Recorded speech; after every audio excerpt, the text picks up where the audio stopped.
OnTheGrid Podcast. Hello and welcome back to yet another episode of On The Grid Podcast. We're on episode 4. We should be on about episode 6, 7 by now, but with that being said, myself and Harvey have been very busy with uni work, so we apologise in advance for us missing 3 races technically, the Australian Grand Prix, the Imola Grand Prix and the Miami Grand Prix. We will be reviewing the Spanish Grand Prix, which saw Max Verstappen get another victory. Another victory for Max Verstappen, which sees him move to the top of the Drivers' Championship. But before we delve into the episode and look back at the Spanish Grand Prix, I think it's best to glance over the top 10 finishes from Australia, Imola and Miami, as we didn't record those episodes. So for the Australian Grand Prix, the top 10 was as followed. Leclerc finished in P1 with Perez and Russell completing the podium. Lewis Hamilton finished 4th, Norris in 5th, Ricciardo 6th, Ocon 7th, Bottas 8th, Gasly 9th, and Alex Albon with a fantastic drive on the hard tyres in 10th. For the Imola Grand Prix, the Emilia-Romagna Grand Prix, it was Max Verstappen leading a Red Bull 1-2 with Sergio Perez in 2nd. Lando Norris gained his first podium of the year in P3. George Russell finished in 4th, Bottas in 5th. Charles Leclerc finished in 6th after his spin in the latter stages of the Grand Prix, with Tsunoda 7th, Vettel 8th, Kevin Magnussen in 9th, and Lance Stroll in 10th. For the Miami Grand Prix, it was a tight battle between Verstappen and Leclerc, but Verstappen edged that battle once again, with the Dutchman finishing in P1, Leclerc in 2nd, and Sainz completing the podium. Perez in 4th, Russell in 5th, Hamilton 6th, Bottas 7th, Ocon 8th, Albon in the points again for Williams in 9th, and Lance Stroll in 10th. That's those 3 concluded. We can brush them to the side again. But let's look back at qualifying for the Spanish Grand Prix. Harvey, let's look at the bottom 5. Expected Nicholas Latifi, 20th place. Albon as well. It was kind of expected for him to finish 19th. But Fernando and Alonso, the anomaly there, finishing in P17 in his Alpine. Hard luck for Alonso, but inevitably he was going to take a grid penalty anyway, just to give himself a bit of an added opportunity to potentially score points on the Sunday. Yeah, it was sort of one of them that just a bit of bad luck, really, wasn't it? And I suppose we look at the others; they're really the ones that we'd expect. Yeah, there's not much really more to say with Alonso because he had a grid penalty anyway, so it was a bit of a waste of time, if that makes sense. And also the 2 Aston Martins in 16th and 18th, Vettel leading the charge there.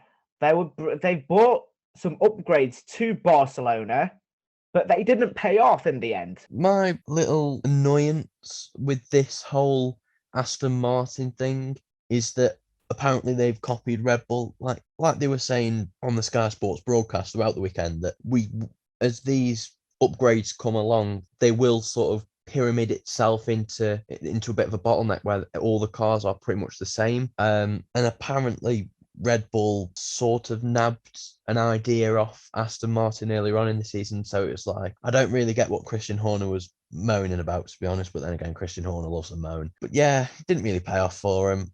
I think you look at Sebastian Vettel, who, would have maybe benefited a bit more from them, could only find himself in P16. But with that being said, in the latter stages of Q1, the time started tumbling along, and we obviously saw Charles Leclerc and Carlos Sainz 1-2 for Ferrari after Q1, with Max Verstappen 2 tenths behind the Monegasque driver in P3.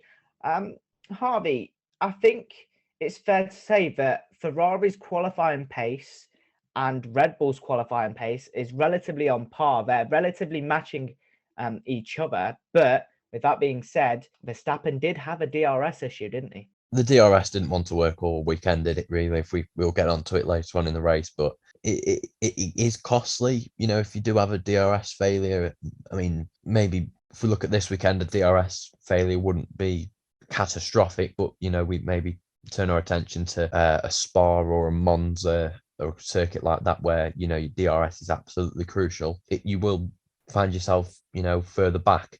But no, like you say, it could be Max, Charles, Sainz, Perez one week. It could be Sainz, Leclerc, Perez, Max the other week. It could go either way with that sort of, especially the top four. Then you've got Russell to come into it. Bottas, Magnussen have all shown impressive quality pace as well throughout this early stage of the season. Rounding off Q1, we obviously had the bottom five of Sebastian Vettel in 16th, Alonso, a very, very unimpressive 17th, Stroll 18th, Albon 19th, and Nicholas Latifi rounding out the grid in 20th.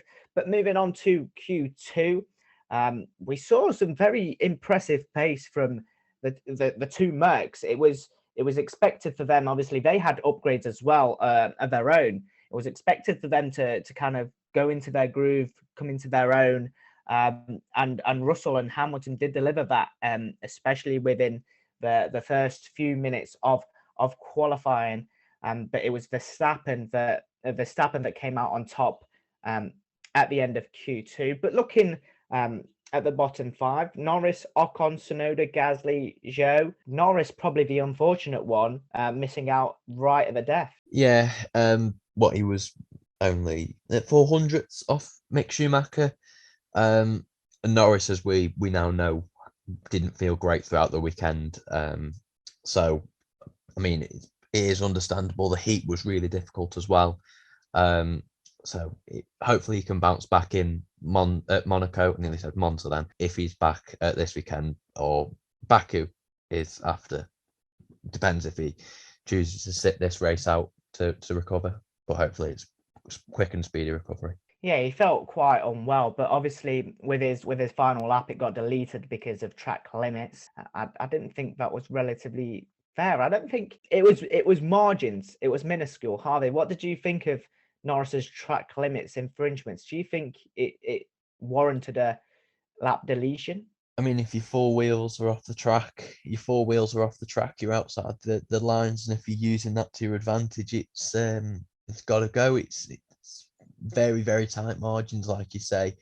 But we've noticed it, especially, you know, coming out of is it turn 9, the fast one. A lot of cars throughout the weekend in all series, to be honest, were really getting on the outside of that curb. You've got the little flick before it as well that drivers like to sort of try and cut. But no, track limits at Catalonia are strict, but there's potential to make the most of them. But Norris just overstepped the mark, and that's how it is. The rules are the rules, and if you exceed the track limits, your lap's got to go with it. With that being said, Ocon qualified behind Lando in 12th. The battle of the AlphaTauri, Tsunoda came out on top actually in 13th with Gasly in 14th. Do you think that was a bit unexpected? Gasly is usually a fantastic qualifier. He wasn't able to find the pace and found himself behind his teammate in 14th. Yeah, Gasly sort of struggled in qualifying this season if you compare it to last season. I mean, Tsunoda, this track really does suit him down to a T, really, you know, top speed, you know, because of his size, it's really going to benefit him. And yeah, he's slowly starting to get there into it this season, and hopefully really can kick on in the coming rounds. You know, you look at Baku that's coming up, you've got Austria as well, that'll suit him really well too. I was expecting you to call him a pocket rocket. I mean, that's what he is, but you know, he's a lightning bolt going down them straights sometimes, isn't he? I'd have to agree with you there. And then Guan Yu Zhou rounded out the Q2 bottom 5 in 15th. But moving on to Q3, we saw two Hasses in there for the first time in what feels like forever. It must be a very long time that we obviously saw two Hasses in there, Schumacher and Magnussen straight in there. Obviously, Schumacher benefiting from Lando Norris's lap time deletion. But with that being said, they weren't able to make the most out of it. Well, Kevin finished P8 with Schumacher in P10, but maybe if Magnussen and Schumacher were able to push the boundaries that little bit more, then maybe could have seen themselves up higher. What do you think, Harvey? Do you think that P8 and P10 was the limit for the two Haas's? I think if we look at the development race, and if we look at the order in that Q3 session, you've got your Ferraris up there, you've got your Red Bulls, you've got your Mercedes just behind them. But then you've sort of got your lone wolves almost with your Bottas and your Ricciardo, who are both in equals, maybe just slightly ahead of the Haas. But I think Mick, obviously that's his first Q3 session, so it's new territory for him. Magnussen, he was just a 800th shy of Bottas, so it's very, very fine margins.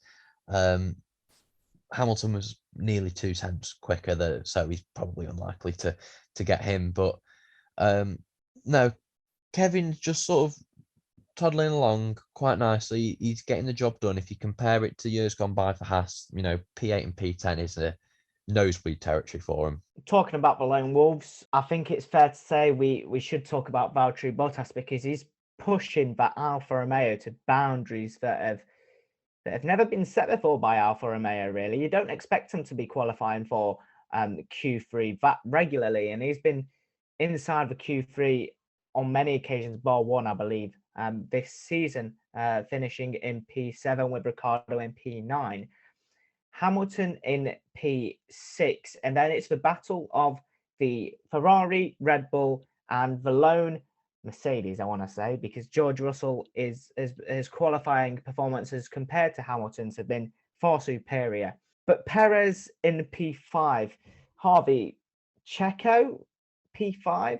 Do you think that was a good enough performance for him? I think you're expecting him to be kind of out qualifying Russell, especially in Q3s this season, especially with Red Bull's superior package.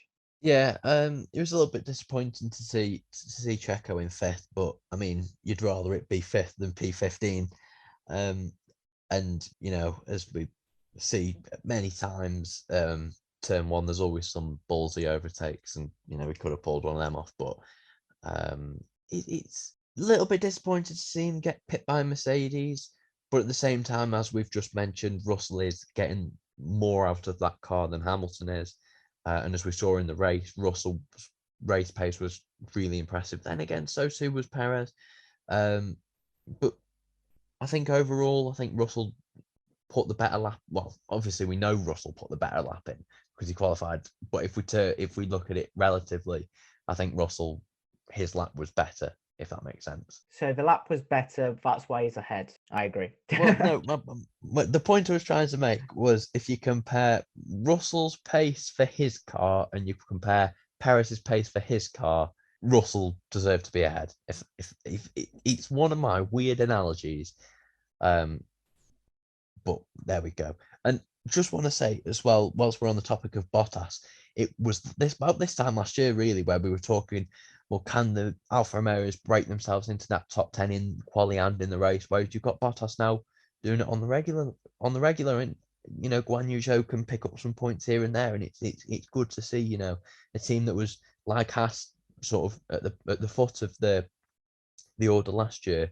doing really well this year, and it's where these new regulations have shaped up the order a little bit and made it really entertaining. And unfortunately you will get teams like your Aston Martins that do fall foul and get it a little bit wrong, but no, I think it's really refreshing to see some of these teams further up the order. That second analogy made more sense than the first one, so we'll run with the second one.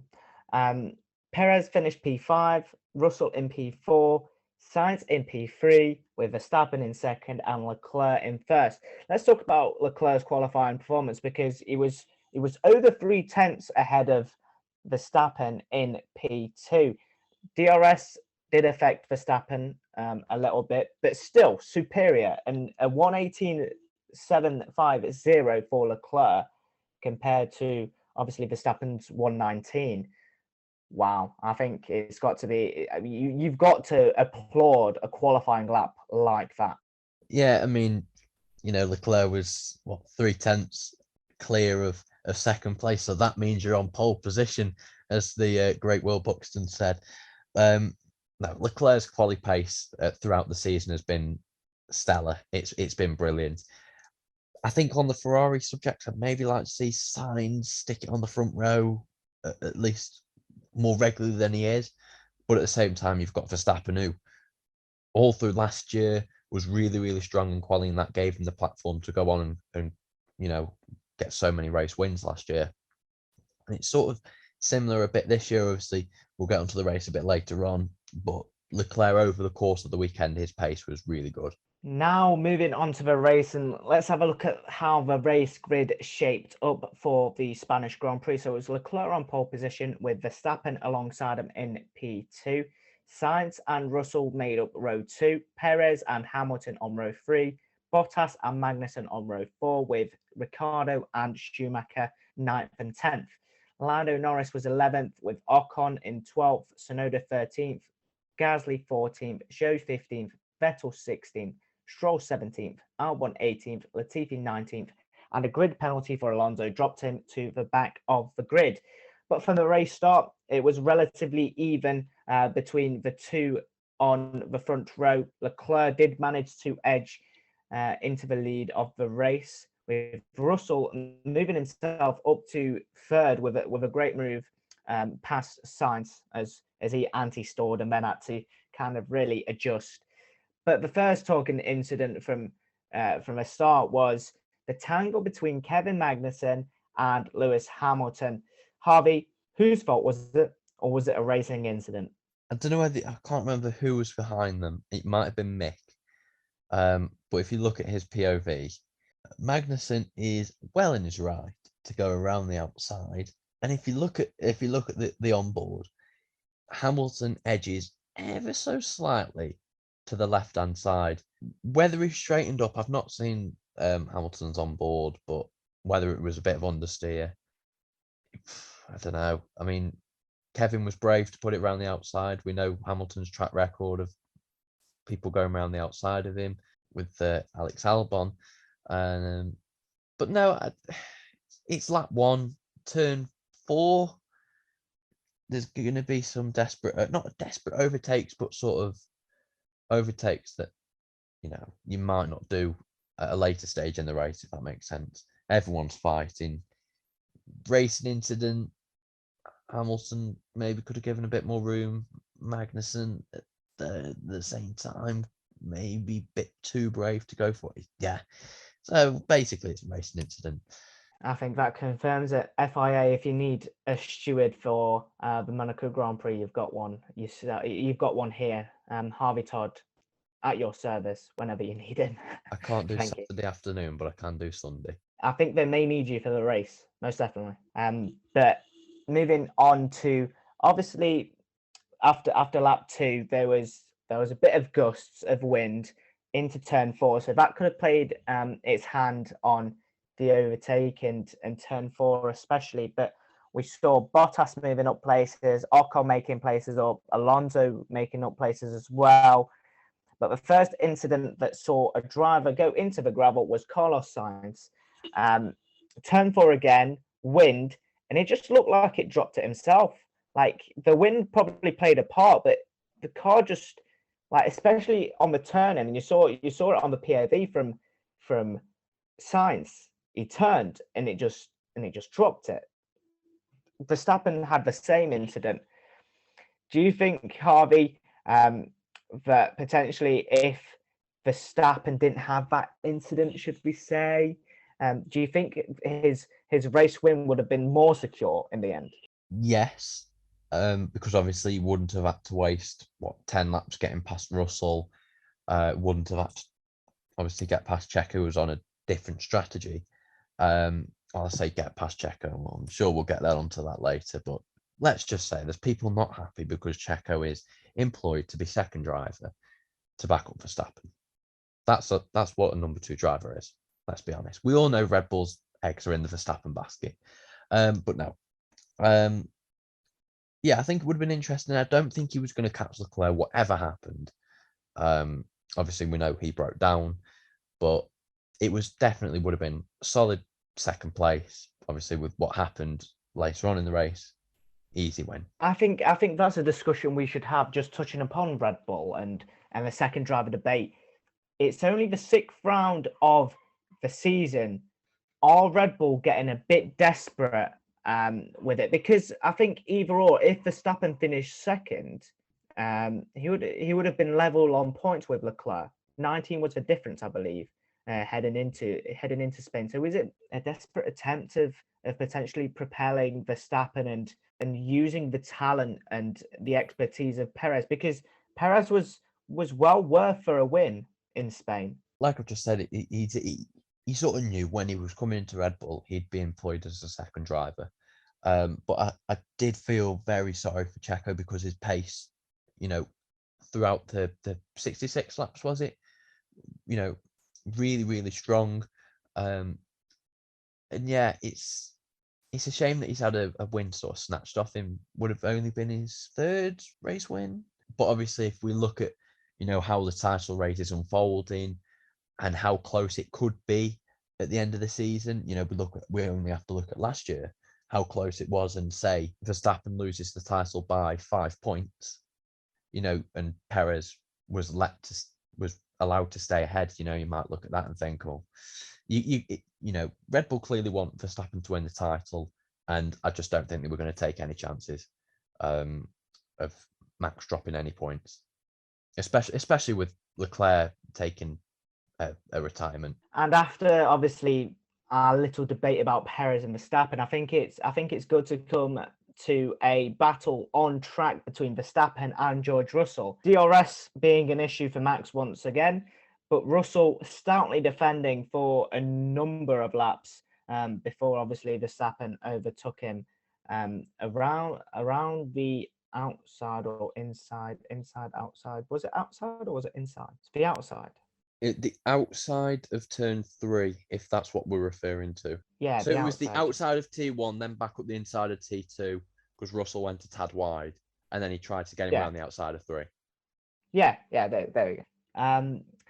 But I think that kind of typifies the sport at the moment. 2 young guns, relatively young, battling it out for P1 at the time, because Leclerc had times retired from a race with a power issue. Don't ask me about how my Sunday went. It was atrocious because of that moment. The man was cruising to a race victory, and then that happened. But that battle was kind of a highlight of a Grand Prix between Russell and Verstappen. And I think that could be a regular feature in the years to come, especially. Yeah, 100%. I mean, at the moment, our sport's really lucky to have. It's similar to football, really, where we've got this great crop of youngsters coming through. In F1, we've got Verstappen, Russell, Leclerc, Norris, even too. Then you've got the drivers that haven't broken through into the Formula One, onto the Formula One grid yet. You've still got your Piastris to come in, and drivers like that who are supremely talented. And I think the future of the sport's really, really bright. And, obviously, unfortunately, you will have the more experienced drivers who will move on, but then will allow space for these young guns to break in. And, we've got a great few years ahead of us, I think. And, look at this preseason predictions this year. I'd say 99% of people would have predicted a driver 25 or younger to win the title. Yeah, I think the best bet would have been to put a bet on Leclerc or Verstappen to win the title, which is likely going to happen. Or you could do what I did and put a bet on Carlos Sainz. Yeah, talking about Carlos Sainz, I think it's a good segue you mentioned Carlos Sainz, because the Spaniard finished in P4 with Verstappen and Perez and Russell complete on the podium in P1, 2, and 3. Sainz, supreme comeback. Obviously, he had his spin in the latter stages in the opening 10 laps of a race, had a little spin, dropped down to 11th, but then obviously climbed back and got himself a P4 finish, which is a respectable finish, especially when your teammate retires from the race.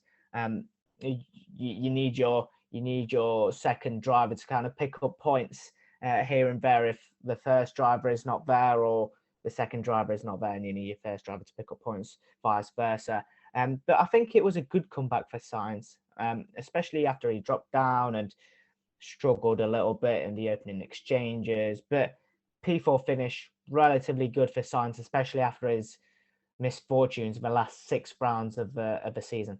Yeah, I think that it was important for Sainz to get a good result, not only on home soil, but like you mentioned, he's had a really difficult start to the season, and he just needed a decent finish just to get some confidence back in himself in the car, and he's done just that, which is good. And like we say, hopefully now we can kick on and really sort of contribute to Ferrari's points tally, because like we say in recent races, it's only really been Leclerc who's contributed, and you've got Red Bull who are leading the constructors.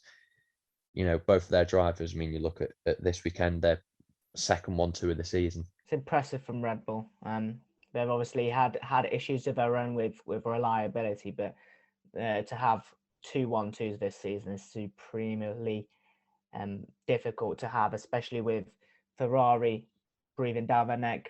They're more or less level on pace. Mercedes coming into their own now, especially as well. But the second Mercedes driver was Lewis Hamilton.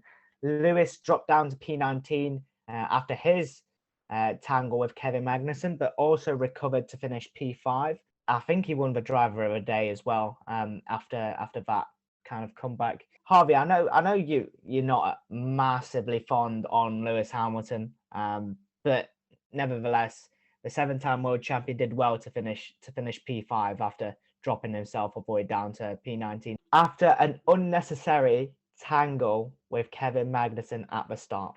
I mean, the moral of that story: never give up. He was moaning on the team radio again.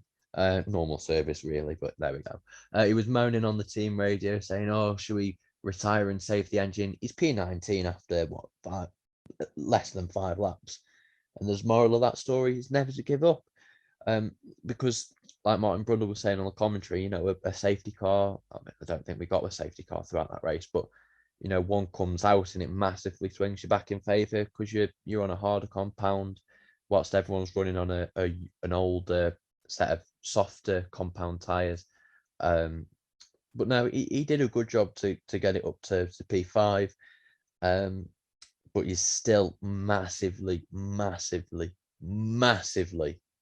off the pace and results of Russell.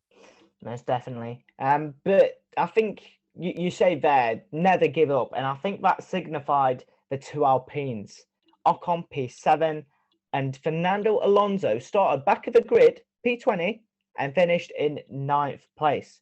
The 2 Alpines qualifying, we mentioned that their qualifying was relatively poor, but in the race they came to their own, secured some good points. I think that's essential for a team like Alpine. Yeah, I mean, if you're going to start low, you've got to just keep it clean through the start. Don't get yourself into any tangles. I mean, we saw Nick Russell nearly go round. We saw Hamilton obviously tangle with Magnussen. So if you're going to start, especially with Ocon, Alonso, a bit easy because you could just sit back. But if you're in the middle of it, you just stay out of trouble, get on a good strategy, run your own race, and suddenly you look at it, you're both in the top 10. Lovely jubbly. Well done, Alpine. And the other 3 finishes that were inside the top 10 was Valtteri Bottas running a very good P6 for Alfa Romeo. Lando Norris, obviously feeling unwell, clearly not in the race, finished P8. And Yuki Tsunoda rounding out the top 10 in P10, with Vettel 11th, Ricciardo 12th, Gasly 13th, Mick Schumacher unfortunately missing out on another points finish. Hopefully he gets some points very, very soon because I think he deserves it, in P14. Lance Stroll in P15, Latifi in 16th, Magnussen 17th, Albon 18th, with Guan Yu Zhou and Charles Leclerc retiring. That result for Verstappen propels him into the lead of the Drivers' Championship, with Red Bull taking the lead of the Constructors' Championship as well. But I think it's time to look ahead to the Monaco Grand Prix, which is this weekend. We're finally previewing something. We're finally on time for something. Hallelujah. Yes, I know. We'll take applause after the episode. Thank you very much. But the Monaco Grand Prix, the weather at the moment is quite wet. Harvey, obviously the weather will play a big part in the Monaco Grand Prix if it is a wet race. But what do you think will be the likely outcome in qualifying as we move on to our predictions?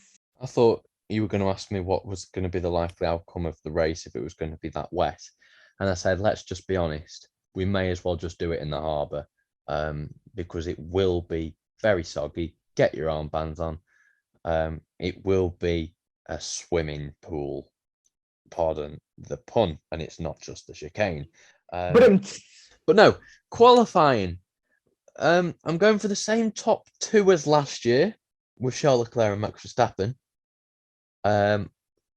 Big thundercloud has just come over my house as I've just said that. So yeah, don't know what to make of that. Maybe it's swinging past to say hello before it goes to Monaco. Maybe, or it's just telling me, Harvey, what are you doing? It's clearly going to be Alex Albon on pole. No, Carlos Sainz P3, Sergio Perez P4, George Russell in P5. And I've gone with relatively similar to yourself. I've gone with Charles Leclerc in P1, Max Verstappen in P2, Carlos Sainz in P3, but I've switched something over. I've gone with George Russell in P4. I think his qualifying performances have been brilliant. And I've gone with Sergio Perez in P5. I've gone with the same. Yeah, I've gone with the same qualifying order as Spain. And I think that will happen. Harvey, what about the race? Do you think the Leclerc curse at Monaco will strike once again? The Leclerc is going to stay. Yes, it will happen. He will bin it at some silly corner, probably on the exit of Casino. Something really, really avoidable. He'll just have a clumsy snap of oversteer and straight into the polythene barrier thing on the exit of turn 4, I think. So Max Verstappen is going to win a very soggy Monaco Grand Prix. Perez in second, another one too. Just get the DJ Khaled meme out there. Another one. Sainz in P3, Russell in P4, with a certain Monaco resident, Daniel Ricciardo, in 5th. Interesting. Very interesting. Okay. My thought process behind Ricciardo is usually if a sort of midfield driver has a very miserable race the previous year at a track, it usually comes good the next year. So that's why I'm saying Ricciardo in 5th. I've actually not gone with the Leclerc striking at Monaco. I think the crash that he had in Niki Lauda's Ferrari a couple of weeks back is the only crash that he will have at Monaco. So I've gone with him finishing at P1. He will bring it home to finish first, with Verstappen in second, Carlos Sainz in third, Perez in fourth, and Russell in fifth. Can I just jump in with a quick stat that I saw earlier? In Go for every it. Monaco Grand Prix that Sebastian Vettel has finished, he has finished in the top 5. Now, as it stands, that probably won't happen this year, but it's a wet one. Well, hopefully it's a wet one. Hopefully it's a wet one because it's something different. We've not had a wet Monaco Grand Prix for a couple of years. 2016 is the last one when, Verstappen did Bennett that year. Jolyon Palmer crashed on a zebra crossing, if I remember correctly. Was that correct? I think that's the one. I think that's the one you're referring to. Yeah, but 2016 was a bizarre season. It had everything, but But what also happened in 2016? Max Verstappen won the Spanish Grand Prix. Yeah, and your point is? Great year, wasn't it? 2016 was a good year, and, Let's just say as well, a Monegasque driver didn't win the Monaco Grand Prix. I mean, yes, there was no Monegasque drivers competing in the Monaco Grand Prix, but Leclerc's doing it this year. I feel it. Leclerc's doing it. Right, Leclerc. I'm clicking that for next week. I'm going to put that on Twitter when he bins it. or breaks down. Because either is going to happen, but there we go. Well, I can only hope that Leclerc is going to win it, but I don't get memed after that gets clipped by Harvey. But with that being said, thank you for listening to episode 4 of On the Grid. We'll be back next week after the Monaco Grand Prix. Obviously, all the usual stuff. Follow our Twitter, Instagram, TikTok, YouTube, everything, Anchor as well. All that good stuff. Obviously, thank you everybody for your support currently on the podcast. I know we've been slacking ever so slightly, but we're back on the grind. We've both finished university. I've probably completed a degree. How? I do not know. But with that being said, thank you for listening and goodbye.